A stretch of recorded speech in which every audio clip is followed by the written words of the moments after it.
Hello बच्चों, the question says let a b c be such that b a plus c not equals to 0 if determinant 1 plus determinant 2 equals to 0 then the value of n is any odd integer, any integer, 0 and any even integer. So in this question we are using a key concept. यहाँ पे हमारा key concept हो जाएगा, key concept will be use of transpose property. Transpose की property इस question में हम use करने वाले हैं. तो ये हो गया आपके पास की कंसेप्ट. नाउ यहाँ पे आपको ट्रांसपोज की प्रॉपर्टी कौन से मैट्रिक्स में यूज करेंगे? तो मैट्रिक्स 2 में यूज करेंगे. यहाँ पर आपके पास मैट्रिक्स 2 है a plus 1 a minus 1 minus 1 raise to the power n plus 2a, and this is b plus 1 c minus 1 b minus 1 c plus 1. This will be minus 1 raised to the power n plus 1b minus 1 raised to the power n c, and इसका हमें लेना है transpose. तो transpose में क्या होता है, रो आपका कॉलम में चेंज हो जाता है, एन कॉलम आपका रो में. तो ये वाला जो आपका कॉलम है ये रो में चला जाएगा. तो यहाँ पर देखो ये आ जाएगा आपका as it is a plus 1, then a plus 1 के बाद ये हो जाएगा आपके पास a प्लस 1, यहाँ पर आ गया a माइनस 1, ये हो गया minus 1 raise to the power n plus 2a. इस केस में हो जाएगा आपके पास b plus 1, then b minus 1, then minus 1 raise to the power n plus 1, and this will be b. And next यहाँ पर हो जाएगा आपके पास ये वाला यहाँ आ जाएगा. तो c माइनस 1, ये हो गया आपके पास c plus 1, and c plus 1 के बाद ये हो जाएगा आपके पास minus 1 raise to the power n c. ये हो गया. तो यहाँ पर इसको हमने ट्रांसपोज कर लिया. अब यहाँ पर ट्रांसपोज करने के बाद हमें क्या करना है, हमें यहाँ पर कुछ प्रॉपर्टी यूज करेंगे. तो देखो यहाँ पर क्या करोगे आप, अब यहाँ पर रो एंड कॉलम को थोड़ा सा इंटरचेंज करते हैं. तो यहाँ पे कॉलम इंटरचेंज करेंगे. हमें करना क्या है, हमें इसके फॉर्म में इस मैट्रिक्स को लेकर आना है. ठीक है, तो यहाँ पर हम इंटरचेंज कर देंगे, इन दोनों को इंटरचेंज कर दो. तो ये है आपका C1, this is C2 and this is C3. तो यहाँ पर आप C2 एंड C3 को आप इंटरचेंज करेंगे. तो यहाँ पर C2 एंड C3 को इंटरचेंज करेंगे तो देखिए क्या आएगा यहाँ पर पहले तो एक माइनस आ जाएगा, यहाँ माइनस आ गया. देन a प्लस 1, ये तो आपका एज इट इज रहेगा. तो ये हो गया आपके पास a plus 1 b plus 1, and ये हो गया आपके पास c माइनस 1. यहाँ कोई चेंज नहीं आएगा. हमने चेंज किसे किया है, C2 को C3 से इंटरचेंज किया है. तो यहाँ पर आ जाएगा आपके पास a b और c, a b c आ गया. एंड यहाँ आ गया आपके पास minus 1 raise to the power n plus 2. यहाँ पर हो गया आपके पास minus 1 raise to the power n plus 1, and यहाँ पर आ जाएगा आपके पास minus 1 raise to the power n, and यहाँ आ गया आपके पास ये C2 जो है वो C3 के प्लेस पर चला जाएगा. तो a माइनस 1 b माइनस 1 और c माइनस 1 इक्वल्स टू 0 हो गया. देन नेक्स्ट स्टेप में क्या करेंगे, नेक्स्ट स्टेप में हम C1 C2 को इंटरचेंज करेंगे. तो अगेन एक और माइनस आएगा, तो माइनस माइनस प्लस हो जाएगा. यहाँ पर हो गया आपके पास a minus 1 raise to the power 2, and यहाँ पर b raise to the power minus 1 upon n plus 1, c raise to the power minus 1 की पावर n, और बाकी आपका a plus 1, this will be b plus 1, this will be c minus 1. ये आपका as it is b minus 1 c minus 1. ठीक है, और ये इक्वल टू 0 नहीं है, अभी इनका सम इक्वल टू 0 है. यहाँ तक कोई इशू नहीं है.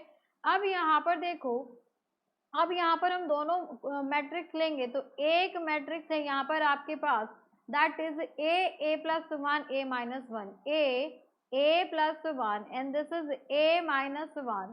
Then next is minus b plus 1, ये आपके पास minus b plus 1, and this is b minus 1. यहाँ तक भी कोई इशू नहीं है.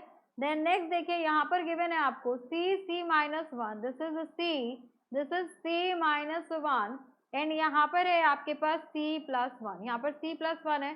अब यहाँ देखिए यहाँ पे ये इंटरचेंज किया है हमने, तो यहाँ पर क्या हुआ, इंटरचेंज होने के बाद ये c प्लस 1 आपका यहाँ आएगा.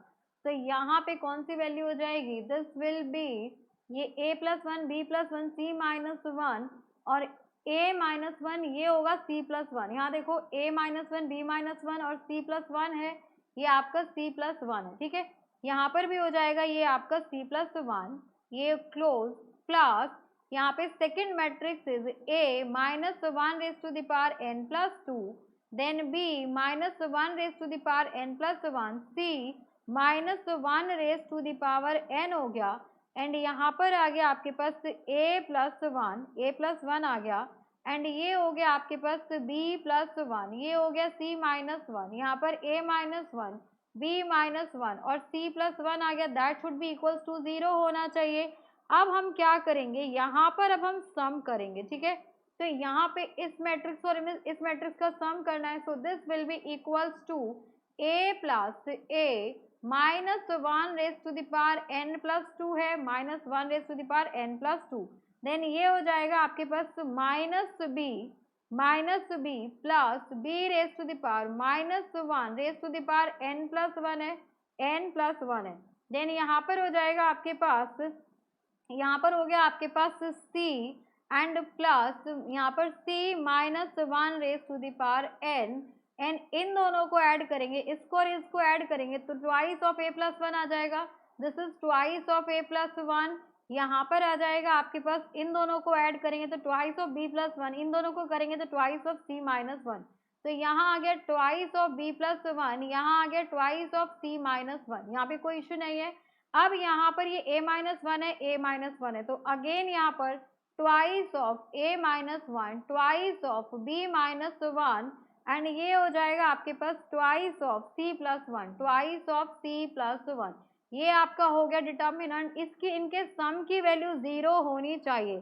तो यहाँ देखो सम की वैल्यू 0 कब होती है, तो यहाँ पर एक रूल होता है कि क्या होगा कि अगर कोई भी कॉलम या फिर कोई भी रो के सारे एलिमेंट 0 हो जाए, उस केस में क्या होता है, डिटर्मिनेंट 0 होता है। तो यहाँ पर आप लिखेंगे if any one column, if any one column or row has 0, इसके में क्या होना चाहिए, किसी भी एक कॉलम में या फिर किसी भी एक रो में क्या होना चाहिए, 0 होने चाहिए सारे elements, then determinant will be equals to 0, determinant की वैल्यू 0 हो जाएगी। हमें n की वैल्यू फाइंड आउट करनी है, तो n की वैल्यू तो यहीं पर है, आपके पास यही है। तो यहाँ देखेंगे हम कि n की वैल्यू क्या रखा जाए कि ये आपका जो है ये कॉलम आपका 0 हो जाए, ठीक है। तो यहाँ पर हम लेते हैं, यहाँ पर आप रख लीजिए this is a plus a raise to the power minus one raise to the power n plus two, यहाँ पर minus b minus one raise to the power n plus one, and c plus c raise to the power minus one की power हो गया n। अब यहाँ पर हम values लेंगे, यहाँ पर मान लीजिए n is equals to even लिया, अगर हमने n की वैल्यू इवन ले ली तो यहाँ पर आ गया आपके पास a प्लस ये हो गया a माइनस वन, इवन यानी कि 2 ले लिया, 2 प्लस 2, तो यहाँ से वैल्यू आ गई माइनस वन की power 4 will be plus one, तो a plus one that is equals to 2a not equals to 0 आ गया, यानी कि आपका आंसर नहीं होगा। देन नेक्स्ट चेक करते हैं यहाँ पर, बिकॉज हमें तो 0 चाहिए ये वाला कॉलम।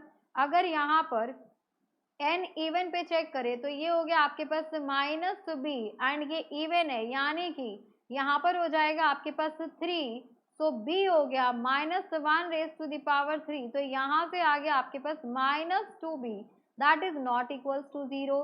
इस केस में चेक करें तो ये हो गया आपके पास c प्लस यहाँ पर आ गया आपके पास प्लस c माइनस वन का स्क्वायर, तो ये हो गया 2c that is not equals to 0। तो n आपका इवन नहीं होगा, n आपका इवन नहीं होगा। अब नेक्स्ट चेक करते हैं, तो यहाँ पर इवन तो आपका आंसर नहीं होगा।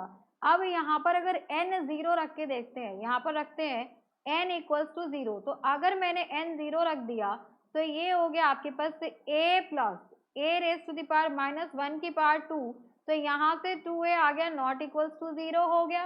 एंड यहाँ पर अगर पुट करें तो माइनस b, यहाँ पर अगर हम 2 रख दे तो यहाँ पर हो गया plus b minus one raise to the power 3, sorry n 0 रखेंगे तो ये पावर 1 आ जाएगा, बिकॉज n हम अभी सब्स्टिट्यूट कर रहे हैं 0, तो पावर हो गई 1, तो यहाँ पर भी आ गया minus 2b that is not equals to 0। C में पुट करें तो ये हो गया आपके पास c plus c that is equals to 2c not equals to 0। तो इवन पे तो नहीं आया है, अब एन ऑड रख के देखते हैं। तो n is equals to odd अगर रखें तो यहाँ पर हो जाएगा आपके पास a plus a minus 1 raise to the power, odd आपका 1 हो जाएगा। तो यहाँ पे आप 1 प्लस 2 रखेंगे तो ये हो गया आपके पास ए प्लस एंड -1 की पावर 3 विल बी -a। तो यहाँ से आगे आपके पास 0।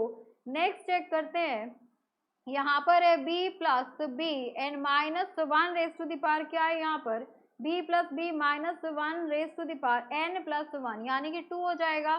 तो यहाँ से आगे आपके पास -b plus b that is also equals to 0।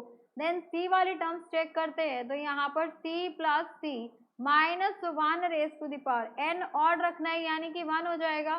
तो यहाँ से c minus c is also equals to 0 यानी कि for n equals to odd, n जब ऑड हो जाएगा तो यहाँ पर इस डिटर्मिनेंट की वैल्यू 0 हो जाएगी, क्योंकि कोई भी कॉलम या फिर कोई भी रो एक 0 होगा तो वहीं से डिटर्मिनेंट की वैल्यू 0 होगी। तो फॉर दिस क्वेश्चन यहाँ पर हो जाएगा आपके पास n is any odd integer. So this is the final answer. Hope you understood it very well. Thank you so much. Best of luck.